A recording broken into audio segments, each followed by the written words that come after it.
Hai teman-teman, perkenalkan, namaku Agung Mahendra. Biasanya dipanggil Hendra. Saat ini aku sedang berkuliah di salah satu universitas ternama yang ada di ibu kota. Ya, beginilah pekerjaanku. Beberapa kali aku menjadi brand ambassador produk-produk fashion. Itu semua berawal dari Instagram. Dengan modal wajahku yang lumayan ganteng ini, semakin hari followersku semakin banyak. Dan aku tidak menyangka banyak banget yang endorse ke aku. Nah, dari situlah akhirnya aku jadi selebgram. Dan lama-lama, aku pun jadi vlogger. Dan aku menyukai itu. Makanya, tak heran jika cewek-cewek di sekolah banyak yang fans denganku. Ya, bukannya sombong. Wajah oke. Badan oke. Uang ada. Kerja sendiri lagi, gak minta orang tua. Cewek mana yang gak mau denganku? Hehehe. Di kampus aku juga aktif dengan berbagai kegiatan. Banyak banget kegiatan yang aku handle. Makanya, hampir semua jurusan kenal denganku. Atau bahkan satu kampus, semuanya kenal denganku. Bukan hanya mahasiswa, dosen sampai rektor pun kenal denganku. Saking aktifnya aku di berbagai jenis kegiatan. Ya, untungnya aku bisa membagi waktu antara kuliah, kerjaan, keluarga, dan tentunya pacar. Oh iya, dari banyaknya cewek yang tergila-gila denganku, hanya Siska yang berhasil mencuri perhatianku. Namanya Siska Amalia. Dia adalah perempuan populer di kampusku. Selain cantik dan seksi, otaknya juga pintar. Itulah yang membuatku jatuh hati padanya. Kebetulan, aku dan Siska beda jurusan. Siska kuliah di jurusan kedokteran, dan aku jurusan perfilman. Ya, memang gak nyambung sih. Tapi itu tidak menjadi halangan bagi kami. Aku dan Siska sudah menjalin hubungan selama 3 tahun. Dan hubungan kami sudah sangat jauh. Masing-masing dari kami sudah tahu kemana arah hubungan kami. Kalau kalian tanya seberapa jauh, ya sudah layaknya sepasang suami istri lah. Bahkan kami juga sering melakukan hubungan itu. Kenapa aku bisa secara gamblang menceritakan ini? Karena semua kisah hidupku berawal dari sini. Semua kehancuran yang pernah aku lewati berawal dari pikiran-pikiran yang seharusnya itu tidak ada hubungannya sama sekali. Oke, aku akan menceritakannya ke kalian. Setelah 3 tahun berpacaran dengan Siska, tiba-tiba perutku yang six-pack menjadi agak buncit. Nah, dari situ aku mulai berpikir, perutku menjadi buncit begini, apakah gara-gara aku terlalu sering berhubungan badan dengan Siska? Karena yang aku dengar, laki-laki setelah menikah pasti perutnya akan menjadi buncit. Sedangkan aku statusnya belum menikah. Terus, apa ya kata orang-orang nanti? Aku sudah mencari tahu dari berbagai artikel. Tapi semuanya menjadi 50-50.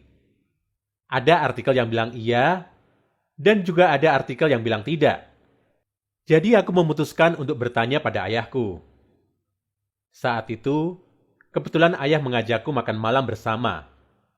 Yah, apa benar sih? Kalau laki-laki sudah menikah dan sudah melakukan hubungan badan dengan istrinya, perutnya akan membesar? Buncit gitu ya? Mendengar itu ayahku langsung tertawa lepas. Ayah bilang, tidak ada hubungannya perut buncit dengan berhubungan badan. Beberapa minggu setelah itu, aku merasa perutku menjadi lebih besar dari biasanya. Yang awalnya semua cewek mengagumiku, sekarang semuanya menertawakanku. Mereka menghina perutku.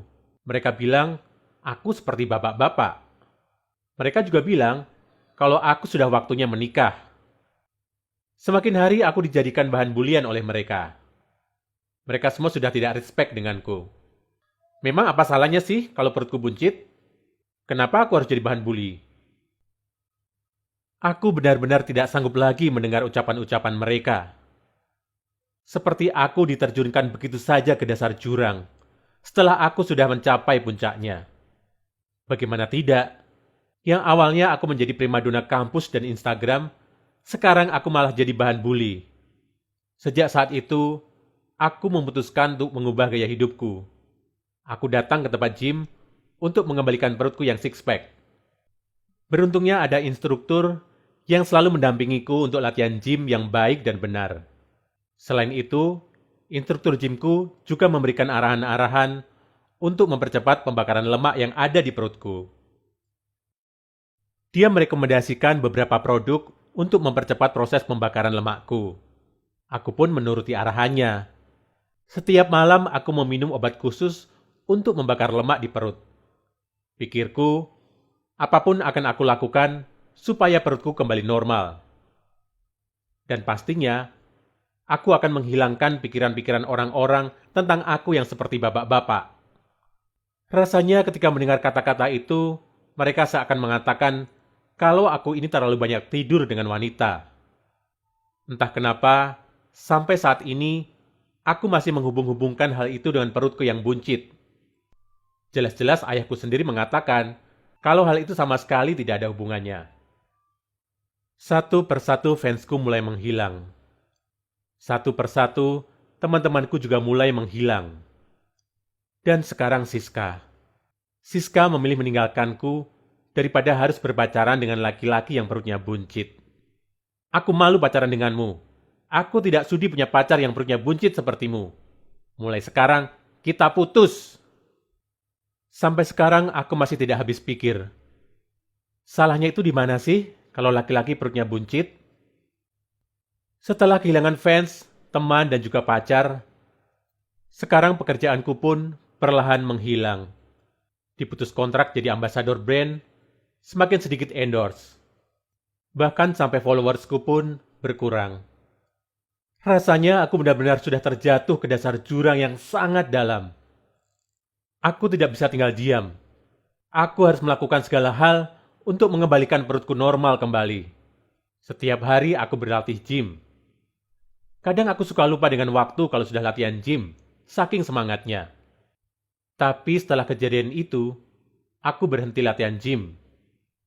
Rasanya aku memiliki trauma yang sangat berat. Bagaimana tidak trauma? Saat aku giat-giatnya berlatih gym, tiba-tiba instrukturku mencoba melecehkanku. Dia meraba paha bagian dalamku. Saat itu juga aku langsung marah, bahkan memukulnya. Dan saat itu juga aku langsung berhenti latihan gym.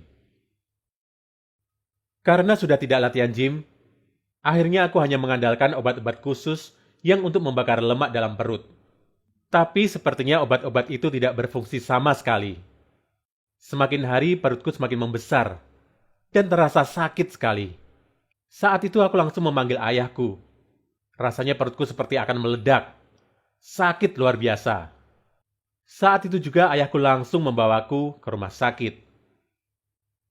Sesampainya rumah sakit, dokter pribadi keluargaku langsung memeriksaku. Dia melakukan USG pada perutku. Dan kalian tahu, ternyata di perutku terdapat tulang yang menyerupai tulang belakang dan rusuk. Mengetahui itu dokter langsung panik. Dokter menjelaskan pada ayahku kalau aku harus segera dioperasi. Dioperasi? Rasanya aku sudah tidak punya daya untuk menolak operasi itu. Karena perutku benar-benar sakit. Akhirnya, aku pun dioperasi. Untungnya operasinya berjalan dengan lancar.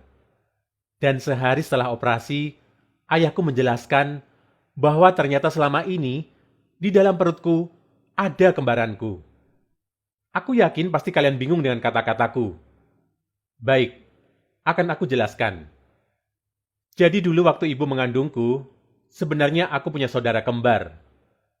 Jadi seharusnya kedua janin yang ada di dalam kandungan ibu bisa berkembang dengan normal. Tapi ini tidak. Jadi ini adalah kasus janin dalam janin. Biasanya didefinisikan sebagai suatu kondisi di mana janin yang mengalami perkembangan abnormal ditemukan di dalam tubuh kembarannya yang sehat. Sampai saat ini masih tidak jelas apa yang menyebabkan janin dalam janin.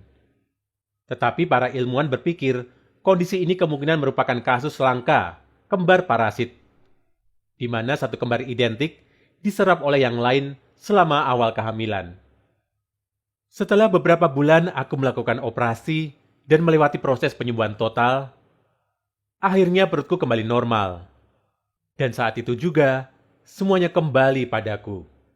Fans, kerjaan, teman-teman baru, bahkan sesekali aku telah diundang di stasiun TV untuk melakukan proses wawancara perihal janin dalam janin yang aku alami.